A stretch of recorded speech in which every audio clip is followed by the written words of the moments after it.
Nos da mucho gusto saludar a la magistrada de circuito, licenciada, maestra y doctora en Derecho, Ana María Ibarra Holguín, para hablar justamente del sistema judicial y lo que esto significa. Ya está compitiendo para ser ministra de la Suprema Corte de Justicia de la Nación. No vamos a abordar esta parte porque todavía no están en campaña, simplemente que nos haga un análisis de qué pasa con el Poder Judicial, cómo se encuentra, cuál es su evaluación desde dentro. Bienvenida, magistrada. Muchas gracias, Nancy Flores, por la invitación. Un gusto estar hoy aquí. Pues justo eso, iniciar con una evaluación del Poder Judicial de la Federación. Sabemos el pulso de la propia población del pueblo de México, pues fue un pulso negativo en el sentido de apoyar el plan C que lanzó el presidente López Obrador con este reto de alcanzar mayoría calificada en el Congreso para hacer una reforma profunda al Poder Judicial. ¿Cuál es el pulso de usted, magistrado? Sí, considero que no hubo una autocrítica, no hubo una reflexión acerca de cómo como Poder Judicial podíamos mejorar nuestras prácticas, cuáles eran estas demandas de la sociedad que no atendimos. Durante años nos mantuvimos lejanos, construimos una justicia elitista de papel, donde solo importaban los expedientes, pero no mirábamos de frente a las personas. Había también casos de nepotismo y corrupción. Entonces creo que toda esta situación generó, motivó esta percepción de la ciudadanía. Y no tomamos nota, no dimos cuenta, no sentimos el pulso, como mencionas, de hacia dónde íbamos y qué es lo que necesitábamos reformar. Por eso viene esta reforma de gran calado, en la que prácticamente se renueva el Poder Judicial, ¿no? A partir de elecciones populares el próximo 1 de junio, serán las y los ciudadanos quienes tendrán en sus manos decidir qué jueces queremos y qué jueces necesitamos y por ende qué justicia vamos a tener a partir del 1 de junio en nuestro país. Hubo muchas oportunidades para que no se llegara a este punto del llamado plan C. Por supuesto, hubo un plan A, un plan B, pero más allá de eso hubo un intento por que fuera el propio Poder Judicial quien propusiera sus cambios. ¿Por qué consideraría usted, magistrada, que esto no se logró?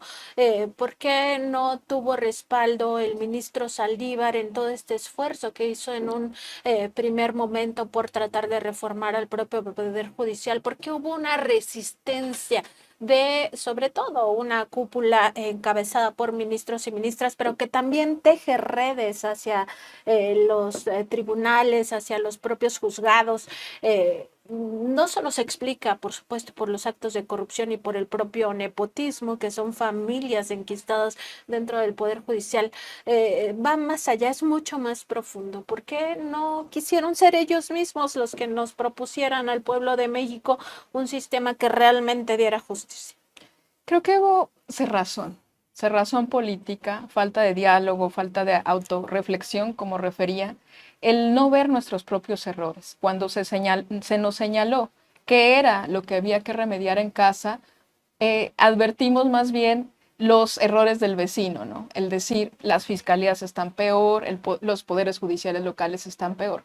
Y probablemente, pero nosotros teníamos una responsabilidad de responder a estas demandas de la ciudadanía y de actuar.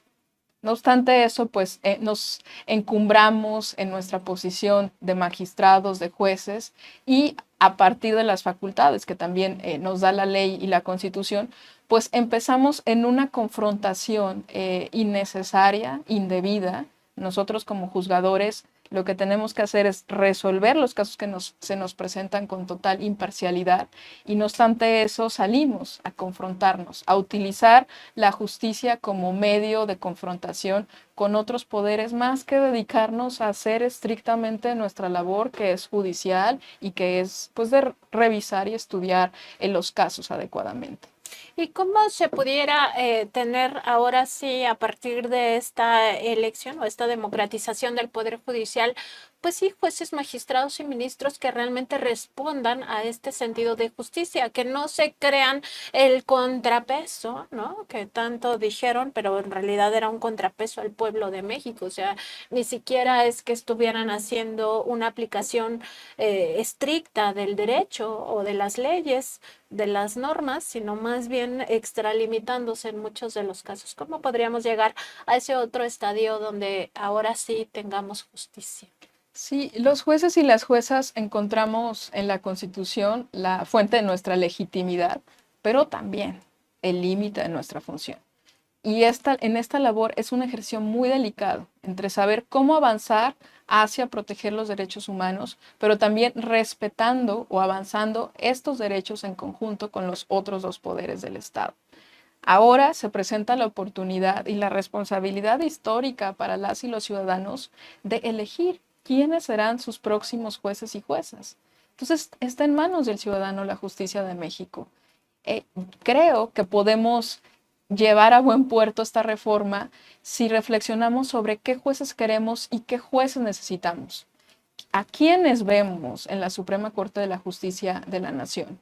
¿Qué ideología, qué visión de la justicia deben tener estas personas juzgadoras para que puedan encauzar el cambio social? Creo que los ciudadanos y las ciudadanas podrán advertir si prefieren jueces conservadores versus en oposición a jueces progresistas, jueces que privilegian la letra estricta de la ley o jueces que ven en el derecho, en la ley, un instrumento también de cambio social. Si prefieren jueces que prefieren los formalismos, las trabas procesales que limitan el acceso a la justicia, o si prefieren personas juzgadoras que pueden ver, ¿no?, los casos más allá de estas trabas procesales para impartir verdaderamente una justicia. Y muy importante, pensar en tal vez personas juzgadoras que tratan de equilibrar la cancha del juego. Las personas que van a juicio no tienen los mismos recursos para ir a un tribunal. Algunas personas pueden contratar a un muy buen abogado, otras personas no. También es tarea del juez el equilibrar la cancha de juego, sobre todo tratándose de los grupos más vulnerables, para ahora sí impartir una verdadera justicia. No se trata de favorecer indebidamente a las personas más vulnerables. Cuando aplicamos, por ejemplo, perspectiva de género, perspectiva intercultural, no estamos siempre dándole la razón a la mujer o a la persona indígena, sino más bien estamos equilibrando la situación, porque somos iguales, pero no venimos de donde mismo, no tenemos el mismo punto de partida. En este país, además, con tanta desigualdad social, tantos desequilibrios, tenemos que reconocer estas diferencias que nos impiden acceder en igualdad de circunstancias al sistema de justicia en México. Claro, y también, bueno, en este ensayo que hemos publicado en la revista Contralínea, que nos ha facilitado, usted hablaba de puntos que podrían tener en cuenta las personas a la hora de elegir el próximo 1 de junio a las personas juzgadoras. Me parece muy importante si pudiéramos revisar cada uno de ellos. El primero nos dice, es importante conocer de cada uno de estos candidatos o de estos aspirantes al Poder Judicial sus preferencias interpretativas. ¿Qué significa esto? Teniendo en cuenta, pues eso, que las preferencias interpretativas, por ejemplo, en la Suprema Corte de Justicia de la Nación, nos llevaron a que 2 ministros echaran abajo, por ejemplo, la ley de la industria eléctrica, ¿no? 2 ministros contra toda una voluntad de un pueblo, porque democráticamente se eligió al Poder Legislativo, que el Poder Legislativo materializó esa ley de la industria eléctrica y vienen 2 ministros y la echan atrás. ¿Qué significan las preferencias interpretativas en el caso del derecho y particularmente en el caso de quienes van a aspirar a llegar a estos cargos? Significa, aunque interpretativo suena tal vez un poco complejo, en cómo vamos a leer el derecho y cómo vamos a construir la justicia en México. Cuando nosotros abrimos como jueces un código, no es que el código nos dé una respuesta unívoca que los códigos prevean todas las soluciones para todos los casos inimaginables posibles. La ley es limitada, el texto escrito es limitado. Hay margen para interpretar, a veces hay contradicciones en la propia ley, a veces la ley también es inconstitucional porque va o puede ir en contra de los derechos establecidos en la Constitución. Entonces, los jueces construimos derecho también. Pero si reconocemos esta importante labor, esta función constructiva, no solo de que somos la boca de la ley, sino que también creamos en cierto sentido la ley, pues esta función se tiene que tomar con la mayor responsabilidad. Y en esta construcción, pues claro que intervienen las visiones interpretativas, las visiones ideológicas de qué es lo que queremos como justicia, ¿no? ¿A qué justicia aspiramos? Si a una justicia formalista, individualista, o a una justicia progresista que avance los derechos de las personas, pero sobre todo de las personas más vulnerables, a una visión, ¿no?, con justicia en un sentido social y con equidad. Esto, reconociendo las desventajas históricas que tienen ciertos grupos. A eso me refiero con visión interpretativa. ¿Cómo vamos a leer esos huecos que nos deja la ley? Y a partir de eso, ¿cómo vamos a decidir? ¿Con qué visión? ¿Con qué filosofía del derecho? Hay una parte que corresponde a quienes dentro del propio Poder Judicial se están candidateando y otra de abogados, abogadas que nunca han estado del lado del Poder Judicial, es decir, han estado siempre desde lo privado. Ahí cómo la gente se puede acercar a estas interpretaciones, porque en el caso de jueces, magistrados y ministros que están o estuvieron en algún momento en funciones, pues se puede ver, ¿no? O sea, seguramente tendrán algunos casos emblemáticos, pero por ejemplo, quienes vienen desde la iniciativa privada, pues no los conocemos, o sea, no hay manera de saber, se tendría que revisar a quienes han acompañado en juicios y en qué sentido, es decir, no es lo mismo un abogado que está acompañando a criminales, desde el punto de vista de la sociedad, ¿no? Gente que daña a la sociedad, pero ahí pueden decirnos, es que todo mundo tiene derecho a la defensa, eh, pero supongo que eso tendrá que tener algún valor a la hora de elegirlos o cómo podría ser este análisis para el pueblo.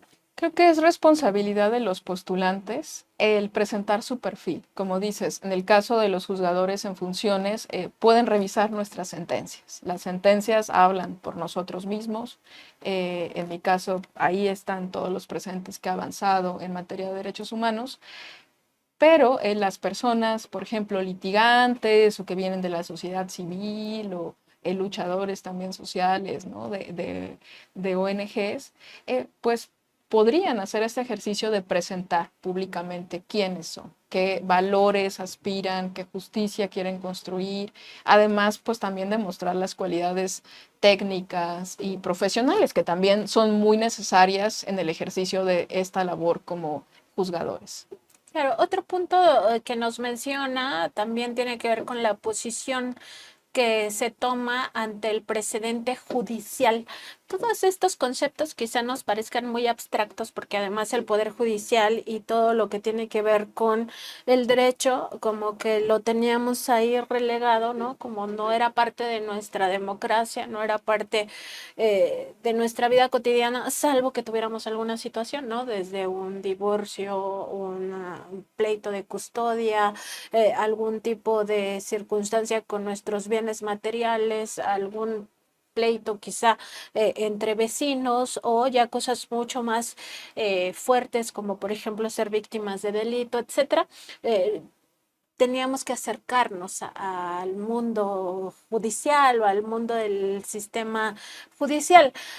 Pero ¿cómo podemos tener en cuenta este precedente judicial si la mayoría de nosotros no estamos como empapados del lenguaje judicial o de lo que significa ser abogado y ser juez? En eso le hemos fallado a la ciudadanía, totalmente, claramente. ¿Por qué? Porque hemos construido los abogados como un lenguaje aparte. Quizá para vender más caros nuestros servicios, quizá como una práctica de oscurantismo. Lo que tenemos que hacer, y es un momento, una oportunidad de renovación, es volver al lenguaje ciudadano. La ley es sentido común, es justicia. Así tenemos que expresarnos en nuestras resoluciones, en nuestras sentencias.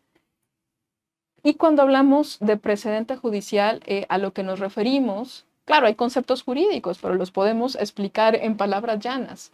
Nos referimos a aquellas decisiones que un juez toma en el pasado, ¿no? Por ejemplo, el precedente del consumo lúdico de marihuana. Un precedente es una decisión que ya tomó un juez, un tribunal. En ese precedente de marihuana, por ejemplo, se determinó que existe un derecho para hacer uso lúdico de esta sustancia. Entonces, ¿cuál es el compromiso de los jueces y juezas con el presente judicial? Los jueces, la función es muy bonita porque nos encontramos entre las fuerzas del pasado, del presente y del futuro. ¿Por qué del pasado? Porque sí necesitamos apegarnos en cierto grado a nuestras decisiones previas. Esto da certeza y da tranquilidad. Si tú vas a un juicio, tú ya vas a saber, ese tribunal a este tipo de asuntos les da siempre la misma respuesta. Eso nos da estabilidad, seguridad jurídica. Sabemos a lo que nos enfrentamos y es importante en un Estado de Derecho. Pero también el juez tiene un compromiso con el presente, con el caso que se llega ahí en ese momento. Entonces tiene que ver lo que ya resolvió antes, pero por supuesto a la luz de lo que está decidiendo ahora mismo y a la luz de las necesidades actuales de la sociedad. En ocasiones se justifica cambiar, decir, tenemos que modificar, tenemos que avanzar, ¿no? En el caso de aborto, por ejemplo, la Corte avanzó, fue muy reticente en reconocer el derecho de las mujeres a interrumpir su embarazo y afortunadamente ya avanzamos, ya llegamos a un momento en el que claramente se estableció un derecho para nosotras. Eso fue un avance, ¿no? El decir, voy a atender a las necesidades actuales. No obstante, sí tengo que tener deferencia o respeto por lo que resolví en el pasado. Pero también tenemos un compromiso hacia el futuro, porque nuestras sentencias tienen una labor pedagógica o sirven para guiar, por ejemplo, en caso de la Suprema Corte, a los demás jueces del sistema judicial y también sirven para guiar y para resolver futuras contiendas. Entonces, estamos entre estos tres momentos en conflicto y el ciudadano y las ciudadanas lo que podrían ver también en esta pues próxima elección es qué jueces queremos, qué jueces necesitamos, cómo ven, cómo se ubican entre estas fuerzas de las decisiones del pasado y las necesidades actuales de la sociedad. Claro, en otro punto que nos pone, digamos, como brújula a la hora de elegir a quienes van a ocupar estos cargos, nos pone aquí que sería importante que cada uno de los aspirantes a estos cargos pues hablaran claramente si pretenden ser personas juzgadoras moderadas y conciliadoras o irreflexivas e impositivas. Aquí pues realmente quién va a decir voy a ser Sí. dictador en mi cargo, ¿no? O sea, también es un poco utópico, pero ¿cómo podría el pueblo de México saber eso precisamente? O sea, de la propia actitud de las personas que ahora pretenden llegar a estos cargos, ¿cómo podríamos darnos cuenta teniendo pues como, digamos, pues como conciencia de que nadie en su sano juicio nos diría voy a llegar Sí, a imponer mi ley, ¿no? totalmente. Yo creo que son cualidades de carácter. Tal vez no lo podemos imaginar así. Cuando estamos en una comunidad, en una colonia o en una escuela, hay conflictos, ¿no? De toda naturaleza, personales, discutimos por muchas cosas. ¿A quién queremos acudir para resolver esos conflictos, ¿no? En las iglesias también. Vamos por consejo con alguien que tiene ciertas cualidades personales, éticas, por supuesto, ¿no? Estas personas que son capaces de escuchar a las dos partes y que nos van a dar un buen consejo. Entonces, cuando yo me imagino esta elección judicial, me imagino eso, que está en manos de ciudadanos elegir qué jueces queremos, qué jueces necesitamos, que nos vean así, como personas que vamos a resolver sus conflictos. Y así como resolvemos en las comunidades, en las colonias, vamos a ir con tal o cual persona para que nos ayude a dialogar, a mediar, a resolver, porque confiamos en él o ella. La pregunta sería, ¿por qué confiamos en él o ella, no? Quizá confiamos en ellos porque son conciliadores, porque escuchan, porque son empáticos, porque son personas éticas. Esos valores, esas cualidades también de carácter creo que son importantes de evaluar en esta elección.